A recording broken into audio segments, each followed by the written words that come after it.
Why are men violent? Not all men, of course, but from bar fights and hockey brawls to even more serious violence, it's there, sometimes in ways that seems almost primal. In his own life, journalist Daemon Fairless was all too familiar with how violence could surface and wanted to know why. The result is his new book, Mad Blood Stirring: The Inner Lives of Violent Men.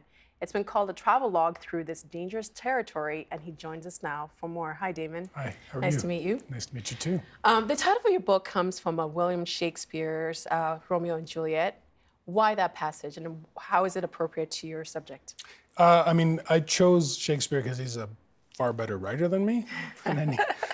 No, but the real answer is that Romeo and Juliet we think of as a Love story. But really it's a vendetta story. It's a gang story, right? The Montagues and the Capulets are gangs, and the love story happens in the context of this rivalry, basically. And so I was really interested in the emotion that precedes violence. And I thought Mad Blood Stirring captured that really nicely. And in the book, you talk about your emotions with violence, and you're very honest. Yeah. Was there any point where you were like, "This is too much," or did you? I think I still think it's too much. Yeah.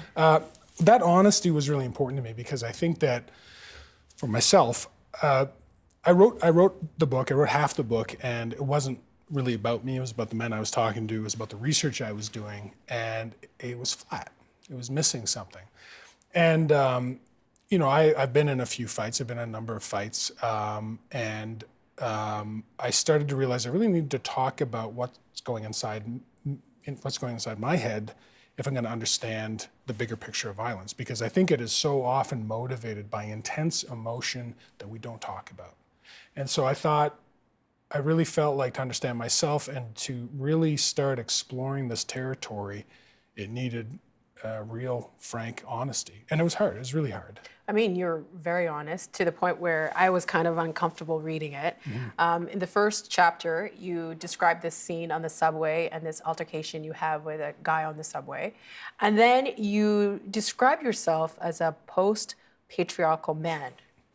Yeah. What do you mean by that term? Yeah, I mean, that's a little tongue-in-cheek, but I guess I am serious in the sense that I was raised in a household where traditional gender norms were questioned.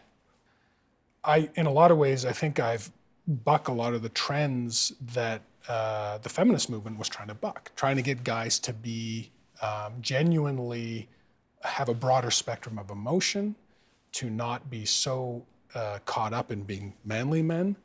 My wife is a physician. I gladly do the bulk of the domestic work to support her career. I gladly, champion women's rights. I detest a lot of the guys that I've gotten into fights with are I perceive them as kind of meathead bros who are kind of, those macho guys. So I think that what I'm saying is that I was raised and I have internalized those values that say a man doesn't need to just be a strong, silent, tough guy. Doesn't have to be the guy with all the power and the control. And yet, I find myself, despite that, getting in these situations that are like categorically manly man behavior. You're running down the street without shoes, trying to apprehend some guy in the back alley. You don't even know what he's doing. Like a bad action hero. Yeah. And I mean, that was kind of the starting spot. The real starting spot of this book was like, what's that about? Because rationally, on paper, I wouldn't make that choice. But obviously, I was making that choice at some level. So you also talk about the black hats and the white hats. Yeah. I mean, I'm using the old cowboy movie analogy of like, when I went after these guys, I was the good guy. I was the sheriff riding into town to, take out the miscreant. I'd like to read a quote from your introduction to Mad Blood Stirring. You write, "My own stupidity troubles me and fascinates me. I find it worrisome that my emotions grab the wheel from time to time, and at some level, I let them. But here's what really concerns me. What if urges to rape, beat, and murder are, in some men, as powerful as my own urge to use violence in order to protect people? What if those men are drawn to it the way I'm drawn to my own righteous anger? There's a lot of evidence suggesting this is true. Could my urge to beat up the guy who threatens my wife somehow curdle into the urge to beat her, to rape her? Few questions coming out of that. First, what was your wife's reaction to your wondering whether the protective violence, as you call it, she has witnessed in you could be turned against her? Well, my wife has been really supportive of this. I think she has understood that my whole desire of doing this is to get to the bottom and really understand at the deepest level possible my own emotional life, my own behavior. I don't think she ever felt threatened that I was going to turn into, an abusive, sexually violent person with her. So I think that she supported me throughout this tremendously. There were times when I was tearing up manuscripts and tearing up my hair, and she was saying, "You're going to finish this." Yeah. So I think she clearly understood what she felt was the importance of it. I think that we both experienced an uneasy discomfort as I descended into the potentially darkest parts of myself. Having been there, I know myself. I know where my violent urges lay. They lay all in that kind of alpha male, bro fight, bar fight type scenario. Mm-hmm. And so I guess my question was, if a guy who's raised by really well-intentioned parents, who I genuinely believe in creating a safer, more just society based on rule of law, humanistic values, I self-question, and so that's a good thing, and yet I can allow myself to be kind of co-opted by my own intense emotions in this kind of self-indulgent way that allows me to get in these fights. I didn't need to get into those fights. Those fights didn't have to happen, and yet I was convincing myself at the time. My emotions were distorting my thinking, saying, this is the right thing to do. You have every right to do this. It feels good to do that. It feels good to win a fight, to be the big alpha male, to take down an aggressive guy who's scaring people around. You get a lot of props for that too, right? And in writing this book, your educational background, you have a master's degree in neuroscience. Mm-hmm. Has it given you any tools for dealing with your violence when it so-called grabs the wheel? Yeah, totally. I think one of the biggest benefits of having that kind of scientific background is that it has allowed me to kind of get a more clear, objective view of my own behavior. So like I said, when I'm in that moment of there's another big guy being a jerk, I get kind of, I flip out and I get really aggressive. I get really angry. I get full of rage, and I feel justified to confront this guy in an escalatory way, in a way that ends up going violent. Understanding human nature through the lens of psychology, neuroscience, biology, it's not the only way to understand human behavior. I'm not suggesting we should understand ourselves purely this way. But what it's given me is insight into the fact that those emotions that are triggered in me are likely the result of having evolved a set of self-defensive, emotions that allow me to protect and defend and, be an alpha male and stake out my territory. And just like every other primate, just like the vast majority of the animal kingdom, certainly the social animals, that kind of behavior is really typical of alpha males or males trying to be an alpha, trying to defend or provoke another alpha so that he can be the alpha. Yeah. And so knowing that, rather than justifying my behavior, allowing myself to I'm doing this because I'm the alpha. It actually works the other way. I see myself now when I'm getting triggered on the subway or getting triggered by some alpha bro.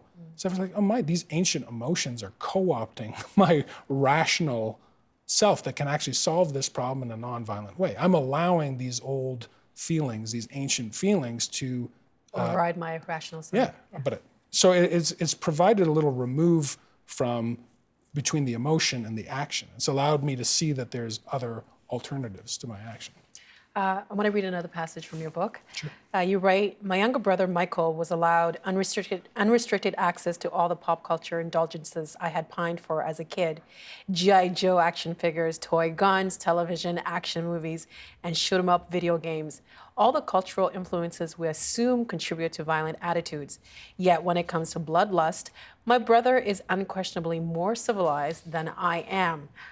What did your studies in neuroscience and your family experience tell you about whether your violent tendencies are more the result of nature or nurture? I'm going to avoid that question by no.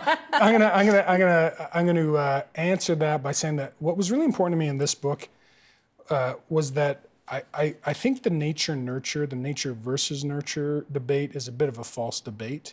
I think it's really important to look at both components. And I unequivocally, I know through my research, but environmental factors are profoundly important.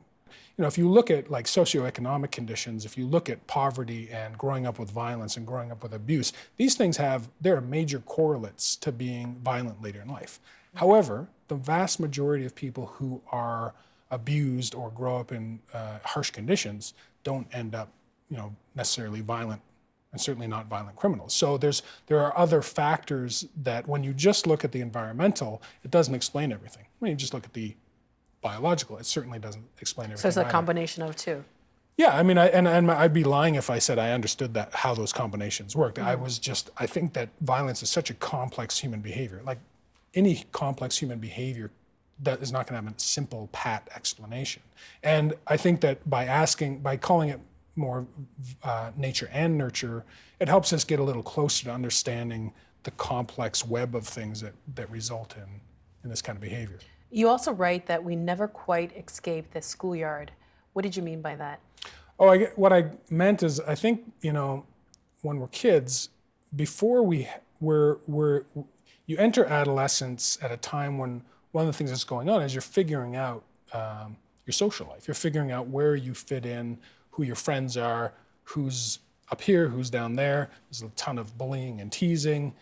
It's a really complex period of development. And one of the things that happens, we remain obsessed with social hierarchy, where we fit into the pack, the bigger picture throughout our life. And as adults, we have a whole bunch of ways of being socially successful, right? We, develop compassion and career and belongings, and there's a myriad of ways of being socially acceptable or socially accepted or socially successful.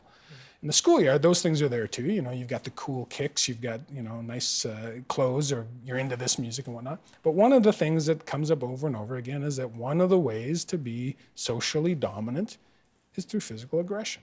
And kids don't have a fully developed sense of compassion. They don't have a fully developed sense of morality or causality.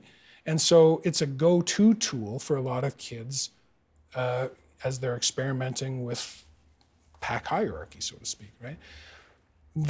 I guess I was referring to my own fear in the schoolyard when I was a kid, because I entered a new junior high school. We moved and I didn't know anyone. And you were bullied. I was on the bottom, yeah. I was bullied for sure.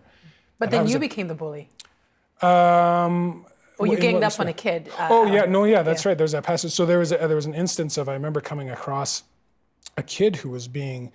Alan, I think? Alan, yeah, that's right. And he was on his back, and kids were pulling his legs, and there was a tree between his legs, and they were crushing him up against this tree.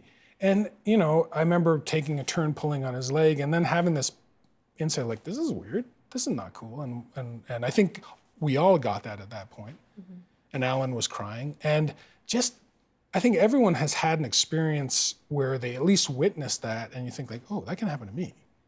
That's terrifying. I think that we develop beyond that if we're lucky, if we have good socioeconomic conditions, if we have opportunities, if we are privileged to have education and career and all these things. We don't tend to revert to that. But I think the fear of that is always in us. Mm-hmm. And do women find violence attractive? I don't know if it's attractive in the same way it is to young men. I mean, men, if you think about the number one reason guys get killed or kill other guys is this kind of escalatory fight. The kind of fights I've been in that start with like a provocation or a look or whatever, and then they escalate, and then someone is pulling a gun or slamming someone's head against the pavement or whatnot. Women don't tend to get nearly in those kind of situations. So I don't know if it's that, I don't think it's that they don't find violence attractive. I mean, there's plenty of women who watch violent TV shows and vicariously do that. But there's certainly not evidence that women are entering into fights this way because it's not as compelling, or maybe they're more risk averse. And you write about something called the youth bulge. What is that? The youth bulge. Yeah, so a youth bulge is a technical term that demographers use. So people who study populations use, and that basically means a youth bulge is a country or a population that has a really high level of young people in it. So if you look at developing countries, typically they have a youth bulge, meaning that they've got a disproportionate number of young people between, say, 15 and 29, let's say, for the sake of argument. Mm-hmm. And when I was writing about young males or young? Well, it can be young men and women, okay. but what I was writing about is that some of the research that I've come across is that when you have a youth bulge and you've got a really high proportion of young men in that country, that can affect a few things, severely, including the propensity for that population to fall into civil violence or civil unrest, right? So there's a real correlation between youth bulges and, civil violence. Is there any way, are there any strategies to help avoid that youth bulge from becoming violent? I think, I'm not an expert in this, so take everything I say on this with a grain of salt, but the researchers I've talked to, I think there are a whole bunch of different approaches. One of them kind of most, I suspect the more effective and long-term approach is by investing in women's education and employment and economic development. Because what you see when you do that over the long term is that whenever a woman is given the opportunity for education and employment, birth rates go down really significantly. Oh, and of course I meant to mention also control over reproductive behavior, being able to have birth control, being in charge of her body. If you do this, birth rates drop drastically and the youth bulge fades out over a period of time. I think that's one kind of intuitive solution. There's also, there has been work, I know in Iraq when the US first went in, there was some work trying to get the unemployed young men who had access to guns being part of a civil kind of policing and rebuilding force to kind of counteract the natural thing that happens when you've got unemployed young men with guns, which is that they form a coalition and become a militia of sort, like in the worst case scenarios, something like ISIS or Al Qaeda or a gang, right? So I think that knowing that young men will form this kind of coalition in a power vacuum, or where there's not an authority that is working for them. But directing that energy to something else. Yeah, directing that energy to something else, yeah. In a section of the book, you look at testosterone, and you write about a man you call Mike, and the connection of his story draws between sex drive, violence, and business success. Could you tell us that story? Yeah, so Mike is a really interesting guy. It's a pseudonym I use for him. He's a prominent businessman. And he told me that at one point he was feeling terrible, like lethargic. His vim and vigor kind of evaporated. He went to the doctor and he assumed he had some illness. Maybe he was depressed or whatnot. He just felt. And he turned out to have extremely low testosterone. And this happens sometimes. Some diseases have this as a result. And so his testosterone bottomed out. And so he was, I think at that point he was somewhere, maybe his early 50s, and he had the testosterone of a very old man, like a man in his 80s. Testosterone generally peaks at around 15 and starts tapering off through 30 throughout your life. So he had this really low testosterone. So the solution was to give him testosterone injections to bring it back up to normal. Finding what the right level was a little tricky. So he'd get these big boosts of testosterone, and then he found himself subjectively feeling, so his sex drive was through the roof. His impatience, like he didn't do anything like get in a fight. He's not a violent guy, but he would be, raging in his car. Berating his employees? Yeah, yelling. Yeah. So he told me the thing that really hurt him, that he feels terrible about, is that he's not a yeller. He's a very even-keeled, thoughtful guy. And this boost of testosterone made him a yeller at his employees. And he caught himself being like, what am I doing? And so I think he finally got the testosterone balanced out, if I'm remembering correctly.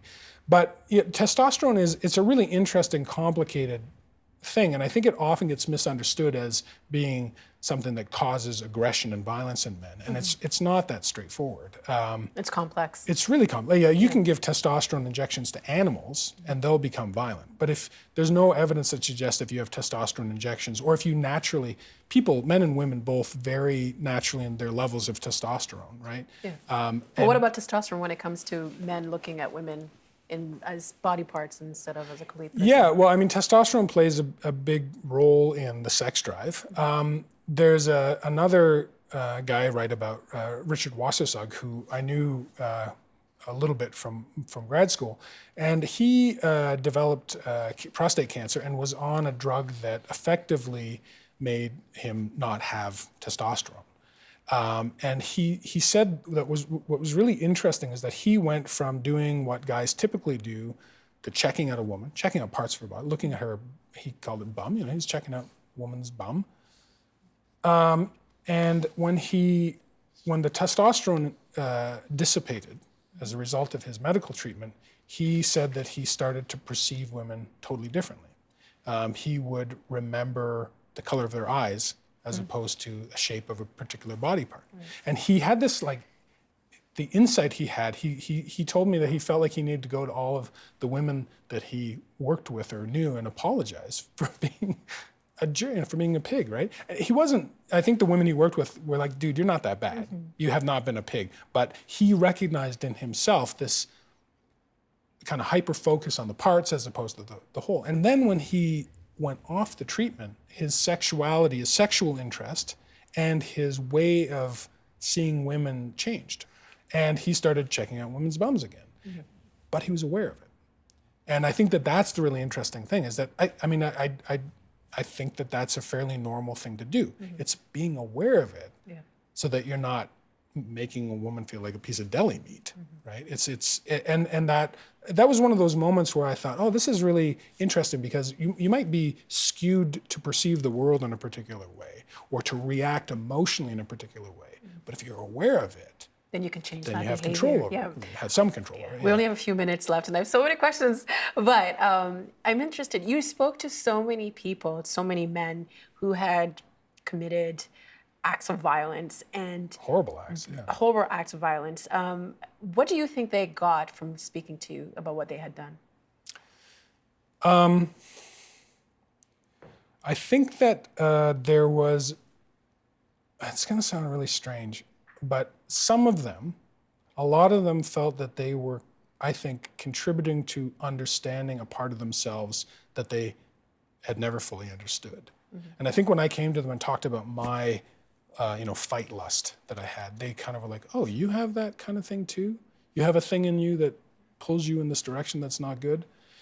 So I think that there was a little bit of a recognition that this thing they had kept inside themselves that they felt was aberrant because it came out into the world and caused such horrible destruction.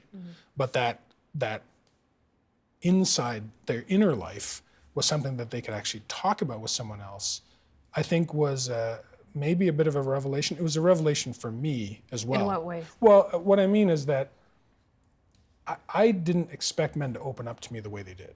I was intimidated going into almost every interview thinking, not only am I going to talk to a serial killer or a serial rapist, and that's an intimidating, scary situation, but I was intimidated maybe even more so by the prospect of talking to other guys about feelings, about really intimate feelings, about insecurities and fears. And all of these guys, including myself, have deep insecurities and fears. I mean, that's a part of being, I think part of being a new man is recognizing that it isn't just about toughness. And sometimes that toughness is a manifestation of those fears and insecurities, and that those are part of how we're built. And talking about fears and insecurities and darkness, disgusting, bad stuff that can present into the world as violence isn't easy. So I think that they I think that they felt like they could understand themselves a little more, and I did too. And are you a better man for having written the book? Absolutely, unequivocally. Yeah, absolutely. In what ways? I now, when I started the book, I talk about these emotions on the subway in that fight that I start with. It felt uncontrollable. It felt overpowering. And part of me liked that. But now, kind of having gone in as deep and nasty as I did into understanding the roots of these emotions, I feel like I have a better perspective on them, and I understand that they are something you can disrupt.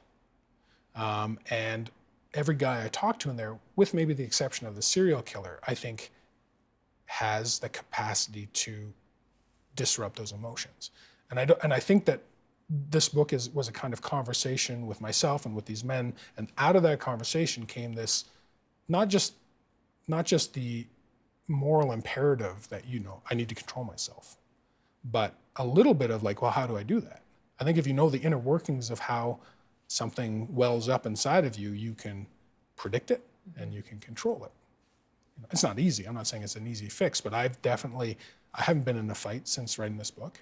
I'm not going to be in a fight since writing this book. I won't be in a fight again, rather.